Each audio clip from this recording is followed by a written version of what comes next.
నమస్తే అమ్మా. నమస్తే అమ్మా. అమ్మ, ఇంట్లో పూజ విగ్రహాలు వెండివి మనం వాడొచ్చు అంటారా, వాడకూడదంటారా? వాడకూడదని చెప్తారమ్మా. ఎందుకన్నా? ఎందుకంటే రజతం అంటే వెండి దాని రజోగుణాన్ని కలిగింది. అది రజోగుణానికి ఎంత అంటే అది అక్కడ మీరు గాలికి వదిలేస్తే కూడా నల్లబడిపోతుంది. అవును. అది ఎప్పుడు కూడా వాతావరణంతో రియాక్ట్ అవుతూనే ఉంటుంది. రెస్పాండ్ కాదు, రియాక్ట్ అవుతూ ఉంటుంది. అలా రియాక్ట్ అయ్యేటటువంటి వెండి విగ్రహాన్ని అక్కడ తెచ్చిపెట్టి మనం దాన్ని పూజ చేస్తే, విగ్రహానికి ఎందుకు పూజ చేస్తాం? దాని నుండి ఏదో కొంత శక్తిని పుంజుకోవడానికి. ఈ రియాక్ట్ అవ్వటం అనే దాన్ని పుంజుకుంటాం కదా దాని నుంచి. అందువల్ల వెండి విగ్రహాలని పూజకి వాడరు. కానీ చాలామంది ఇళ్లల్లో, మనకి బాగా తెలిసిన పండితుల ఇళ్లల్లో కూడా వెండి విగ్రహాలు పూజకు కనపడుతున్నాయి. ఏమిటి అంటే, దానికి పూజార్హత రావాలి అంటే కొంచెం బంగారం పెడతారు పక్కన. కనీసం ఎక్కడో ఒక్కడ ఆ విగ్రహానికి ఎక్కడో ఒక్కడ ఇంత బంగారం తగిలిస్తే తప్ప అది పూజార్హత లేదు. అది ఎంతగా లేదు అంటే, పూర్వకాలం ఇళ్లల్లో వెండి కంచాలలో భోజనం చేసేవాళ్ళు, మీకు తెలుసు కదా. అవును అవును. ఒట్టి వెండి కంచంలో ఎవ్వరూ భోంచేసేవాళ్ళు కాదు. దాని మధ్యలో బంగారం పువ్వు ఉంటేనే దాంట్లో భోంచేయడానికి అర్హత ఉంది.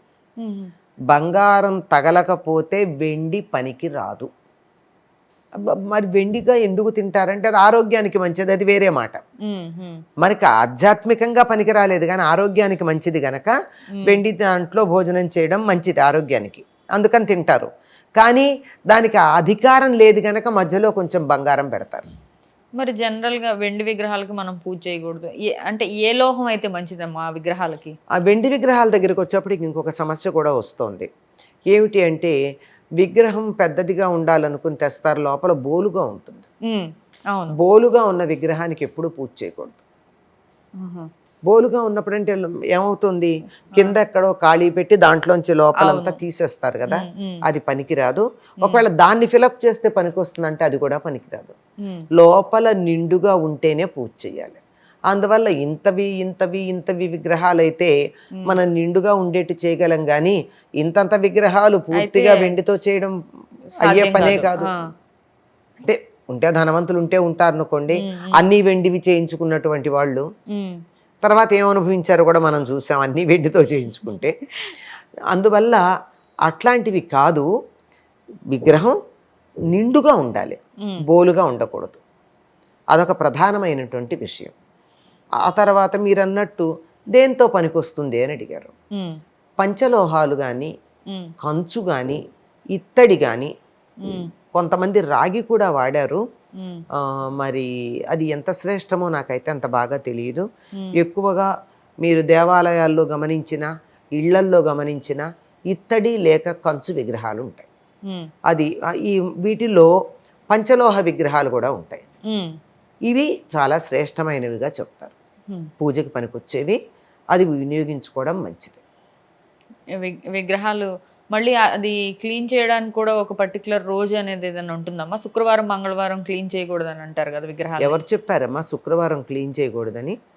తిరుపతిలో స్వామివారికి అభిషేకం ఏ రోజు చేస్తారు? శుక్రవారం. మరి అలా చేయకూడదు అంటే, విగ్రహాలని ఆ రోజు శుభ్రం చేయకూడదు అంటే ఆయన్ని ఎందుకు చేశారమ్మా? కానీ అందరూ అంటూ ఉంటారు. మనకి రకరకాల అభిప్రాయాలు. అంటే ఎక్కడో ఒకదానికి సంబంధించిన విషయం ఒకటి చెప్తే అది మరో చోట కూడా అన్వయం చేస్తూ ఉంటారు, అంతకన్నా ఇంకేం లేదు. తర్వాత కోయిలాల్వార్ తిరుమంజనం అని చేస్తారు.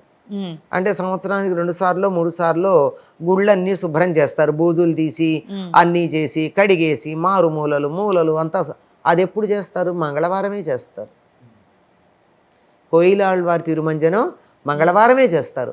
మరి మనం ఇళ్ళు మంగళవారం బూజులు తీయకూడదు, మంగళవారం ఇళ్ళు శుభ్రం చేయకూడదు అనే మాట ఎందుకు వచ్చిందో నాకు తెలియదు. కొంతమంది అయితే శుక్రవారం మాపు కూడా వేయరమ్మా ఇంట్లో. శుక్రవారం మాపు కూడా వేయరు. అవునా? అలాంటి వాళ్ళు కూడా ఉన్నారు. అయ్యో బాబాయ్, అంటే ఎక్కడ ఏది అన్వయించాలో తెలియదు. దేనికో పనికి వచ్చేటటువంటి విషయం మరి దేనికో పనికిరాని విషయం ఇక్కడ మనం ప్రతిదానికి అన్వయం చేసేసి జీవితాన్ని కన్ఫ్యూజ్ చేసేసుకుంటున్నాం. అది అంతకన్నా ఇంకేం లేదు. కన్ఫ్యూజ్ కూడా కాంప్లికేట్ చేసుకుంటున్నాం. ఈ కాంప్లికేషన్ వల్ల కన్ఫ్యూషన్ వస్తుంది. బాగుందమ్మా, ధన్యవాదాలు. సంతోషం తల్లి.